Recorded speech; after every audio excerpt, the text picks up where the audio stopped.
Well, very good evening, ladies and gentlemen. Welcome to yet another episode of Perceptive Learning Zone. And first of all, a belated Eid Mubarak to all of you. I hope you had a lovely time chilling with your family members and spending quality time with yourselves.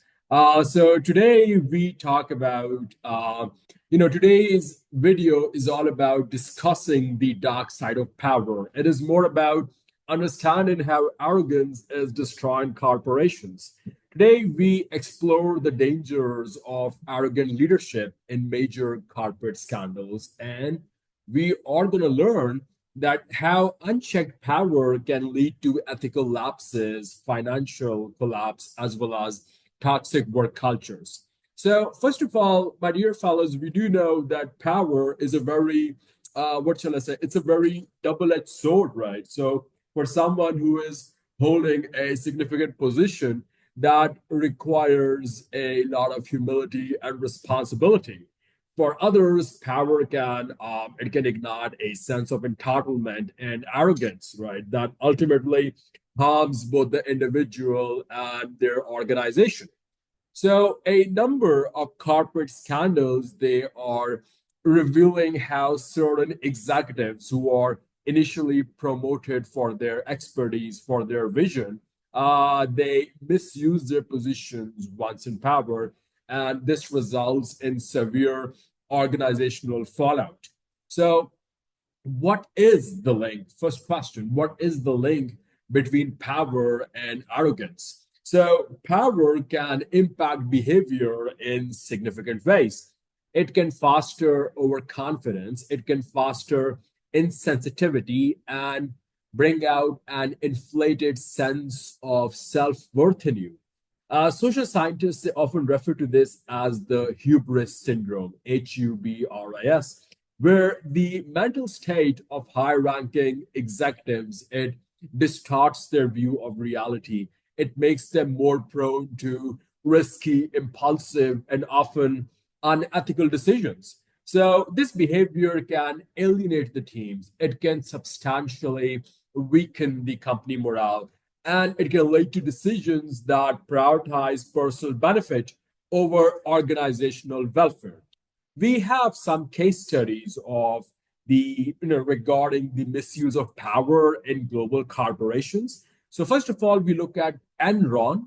Enron is a legacy of arrogance and corruption.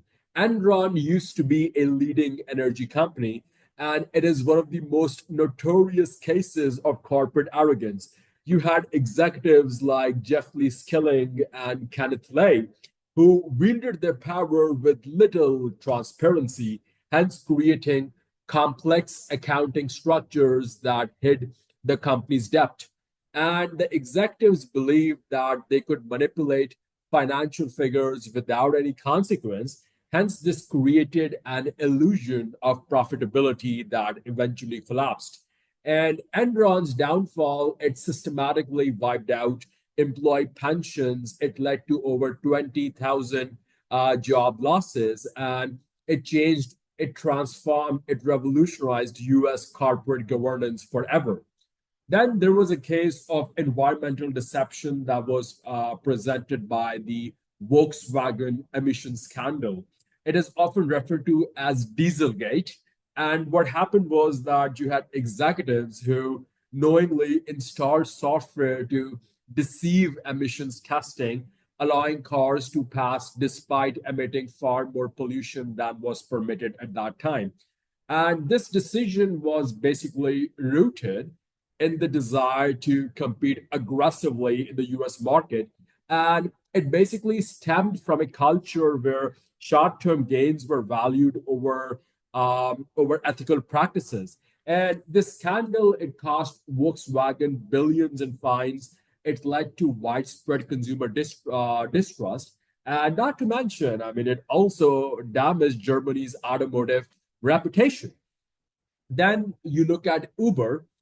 Uber's rapid rise was sort of marred by reports of a toxic workplace culture under the former CEO, Travis Kalanick. And there were allegations of sexism, discrimination, and a win at all costs mentality that emerged.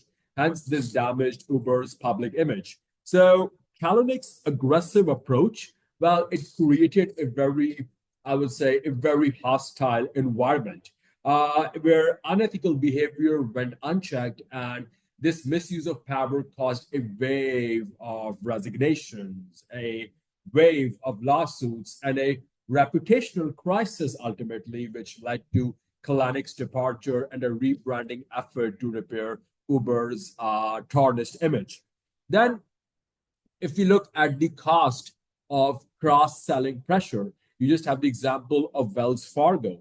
So Wells Fargo's 2016 scandal, in which you had employees that opened millions of unauthorized customer accounts in order to meet unrealistic sales targets, it basically reveals how high-level pressure can contribute to unethical behavior.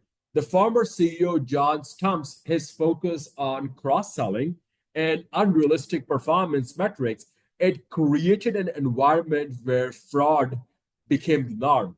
And Wells Fargo paid hefty fines. It lost its reputation as a trusted bank, and it has since struggled to rebuild its trust with customers as well as regulators. So, in each of these cases, what we're seeing so far, honorable ladies and gentlemen, the corporate leaders they allowed personal ambition or pressure to override ethical decision making, and this ultimately costs the company billions in fines, billions in legal battles, and it obviously damages their reputations. So the internal culture it suffers as employees they lose faith in leadership and company values, hence affecting their morale and their rate of retention. So there is a massive need for accountability and ethical leadership because we need to understand that power and responsibility they go hand in hand, right? It is essential for it is the need of the hour for organizations to establish checks and balances that prevent the misuse of authority, right?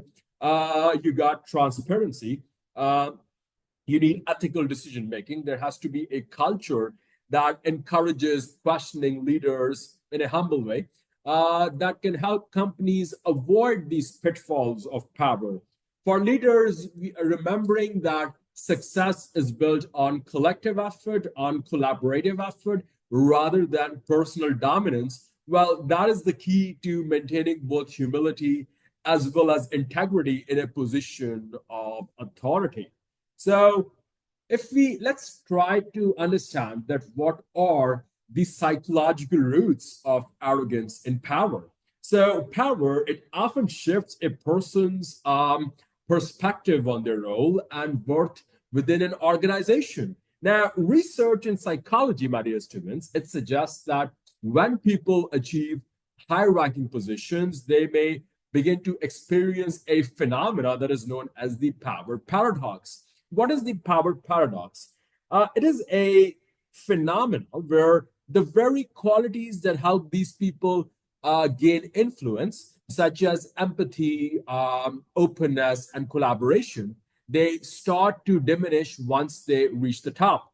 And this newfound authority can make them feel very invincible, very untouchable. And consequently, it reduces their sensitivity to other people's perspectives and it leads them to prioritize their own views over collective interests. So this disconnect, folks, it can lead to arrogance, where decisions are driven by ego rather than logic or ethics. Now, moreover, what you got to understand over here is that the power that's held in high positions, it often comes with isolation. So executives they may find themselves surrounded by colleagues or advisors who are, you could say, quite hesitant to provide honest feedback, and therefore this creates an echo chamber that reinforces their own beliefs and decisions. So, without dissenting voices, without constructive criticism, leaders can become increasingly detached from reality, thinking that their judgment is beyond reproach.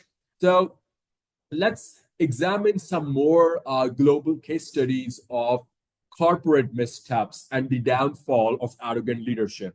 First of all, we have the case of the Lehman Brothers, LEHMAN, which was basically the collapse of a financial giant. So the Lehman Brothers bankruptcy in 2008, that was one of the most momentous events in the global financial crisis. And this crisis was fueled largely by overconfidence and reckless risk taking. Now, the firm was led at that time by CEO Richard Fuld. It expanded aggressively into the subprime mortgage market despite growing signs of financial volatility. And Ford's insistence on holding risky assets, believing Lehman was too powerful to fail, well, it led the firm into a precarious and very dire financial position. So, what happened basically was that when the market collapsed, the Lehman Brothers, quintessentially speaking, they were left exposed with billions in toxic assets. Now, this bankruptcy, it triggered global economic chaos. It left a lasting lesson about the dangers of unchecked arrogance in the financial industry. We have another case study that is about Theranos, Theranos, Theranos, that is the rise and fall of a revolutionary vision.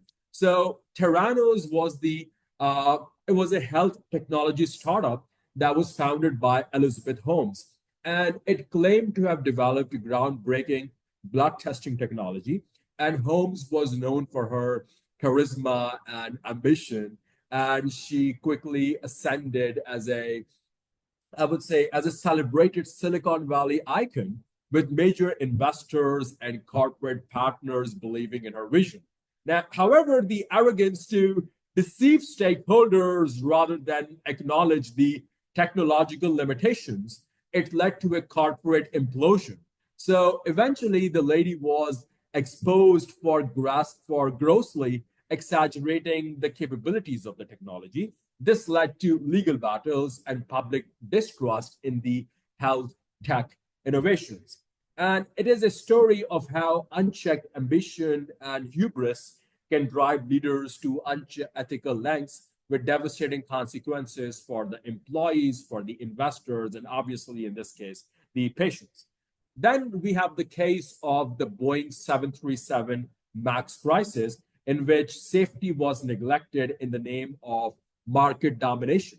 In the late 2000s, Boeing faced immense scrutiny after two fatal crashes of its 737 MAX jets. And driven by the ambition to compete with the rival Airbus, Boeing's leadership, it pushed for rapid development, hence sidelining safety protocols to meet the market demand. Executives, they made the call to rush the production and downplay critical issues in the 737 MAX flight control system, and they believed that their dominance in the aviation market would protect them from fallout. So when investigations revealed that Boeing had prioritized profit over safety, the company, it suffered billions in losses, a tarnished reputation, and a crisis of confidence from airlines and the public alike. Then there is another scenario, my dear fellows, of the Satyam scandals. I hope I'm pronouncing this properly. Satyam scandal, Satyam. It was a scenario of financial fraud in India's IT sector. Yeah. So the Satyam Computer Services, they rocked India's tech industry in 2009 when the founder Ramalinga Raju confessed to years of inflating company profits and falsifying financial records. And Raju's desire to maintain Satyam's status as a leading IT company, it led him to deceive investors and regulators, creating a false image of profitability.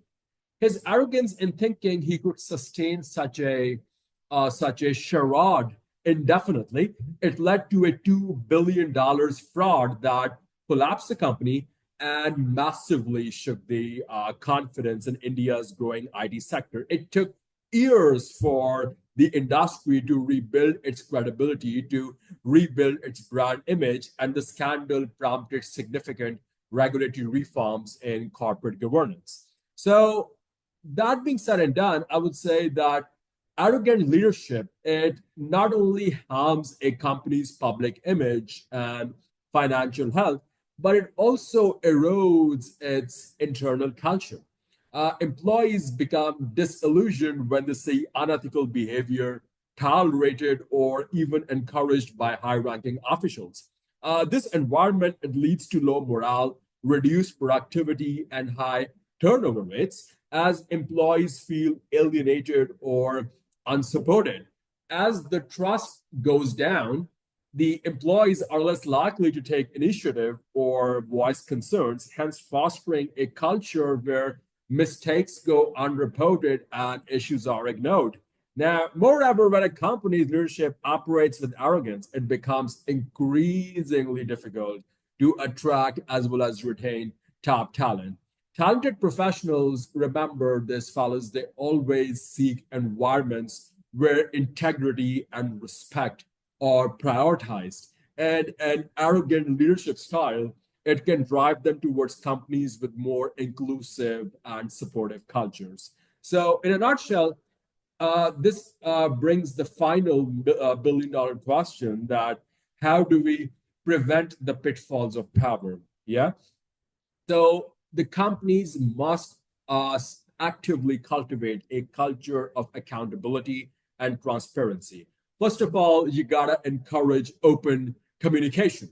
Now, by creating an environment where employees at all levels feel comfortable sharing concerns and feedback, organizations can catch issues early before they escalate. Open channels, they prevent executives from operating in an echo chamber, helping leaders stay grounded.